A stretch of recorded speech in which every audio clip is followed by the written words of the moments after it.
नमस्कार. आज आपण साबुदाण्याचा पराठा करणार आहोत.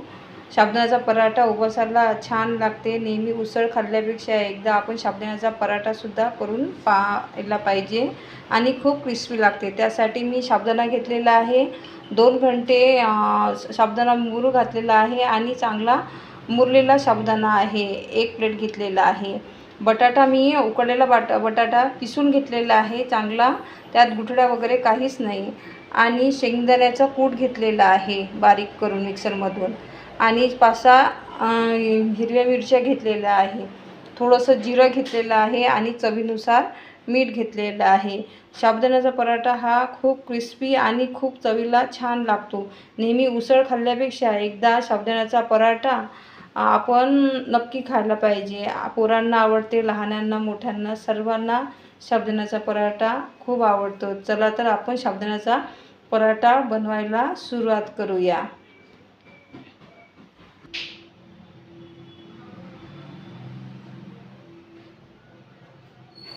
साहित्य खूप कमी लागते साबुदाण्याच्या पराठ्याला आणि खूप क्रिस्पी होतो, एकदम चविष्ट होतो. हा साबुदाणा आपण मिक्सरमधून छान फिरवून घेऊया. मिक्सरच्या पॉटमध्ये टाकते मी. हा साबुदाणा चांगला थोडासा फिरवला की त्याचा पराठासुद्धा खूप छान लागते. साबुदाणा हा चांगला मिक्सरमधून फिरून घेतलेला आहे. आता आपण तो या पॉटमध्ये काढूया.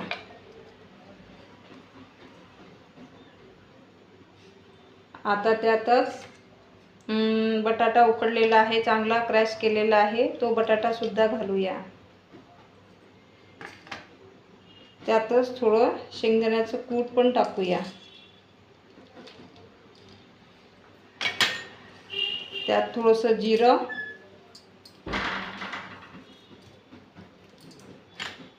थोडंसं मीठ हे आपल्या चवीनुसार टाकायचं. ही हिरवी मिरची आपण बारीक करून घेतली आहे ते पण टाकूया.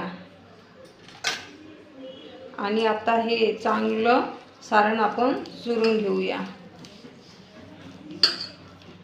याचा पराठा एकदम टेस्टी होतो आणि पोरांना खूप आवडतो. हे मिक्सरमधून साबुदाण्याचं आपण बारीक मिश्रण करून काढलं, त्याच्यामुळे याचा पराठा खूप टेस्टी लागते.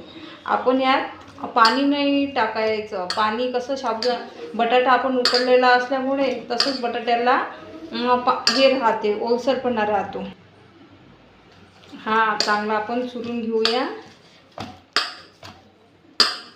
याचा पराठा इतका टेस्टी लागतो आणि सर्वजण दह्यासोबत किंवा चटणीसोबत किंवा तसाही फ्राय केला तरी पोरं खूप आवडीने खातात.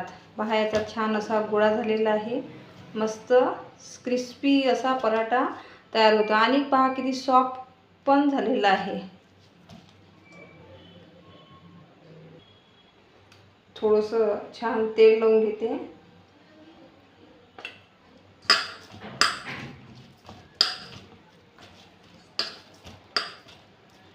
आणि हे सारण आपलं छान तयार आहे. आणि आता आपण इथे छान असा पराठा करून घेऊया. पहा किती छान दिसत आहे आणि चवीला सुद्धा तेवढंच चांगलं लागते.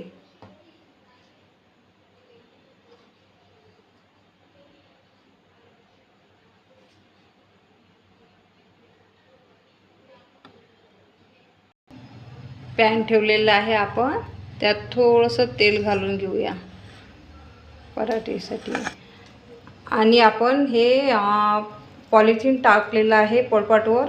पॉलिथिन टाकून आपण हा पराठा आपण छान करून घेऊया. आपण पॉलिथिन टाकून घेतलेली आहे पराठ्यासाठी. त्यावर थोडंसं तेल टाकते. तेलामुळे हा चिपकत नाही गोळा.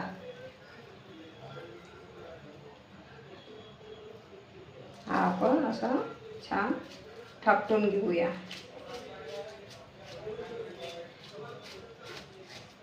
हा बटाट्याचा साबुदाण्याचा पराठा खूप छान लागते. आणि हा थोडासा जाडसरच राहू द्यायचा, पातळ नाही करायचा, म्हणजे तो शिजायला बरोबर होते आणि क्रिस्पीसुद्धा लागते. हा आपण नेहमी कसं उसळ खातो, भगर खातो, तेच ते पारंपरिक पदार्थ करून खातो, पण असं आपण वेगळं थोडंसं करून खाल्लं तर त्याची चवसुद्धा खूप चांगली लागते. अजून थोडासा तेलाचा हात लावायचा आणि असा चांगला करून घ्यायचा तो पराठा. बेलनं लावायचं नाही, फक्त हातानं प्लॅस्टिकच्या या पॉलिथिनवर असा हे करत जायचा. पहा छान मस्त झालेला आहे आपला पराठा. पहा कसा क्रिस्पी आणि खूप चांगला दिसतो. आणि हा आपण पॅन छान गरम झालेला आहे.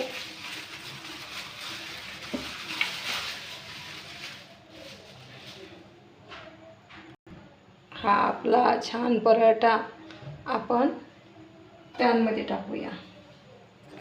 पहा किती छान असा मस्त दिसत आहे पराठा. आणि हा छान मस्त भाजून घेऊया. पहा कसा मस्त असा हे होत आहे. त्यावर 2 मिनटासाठी आपण हे झाकण ठेवूया. फक्त 2 मिनटं थोडंसं वाफून घेऊया. 2 मिनटं नंतर आपण चांगला क्रिस्पी भाजून घेऊया.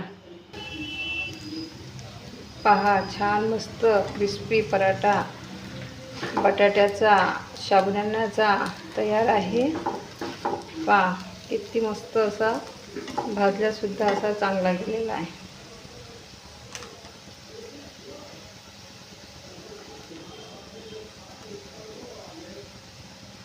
आणि खायला तर इतका क्रिस्पी लागते हा की खूपच टेस्टी लागते. हा मस्त शकलेला सुद्धा असा छान लागतो. आणि पहा किती मस्त दिसते.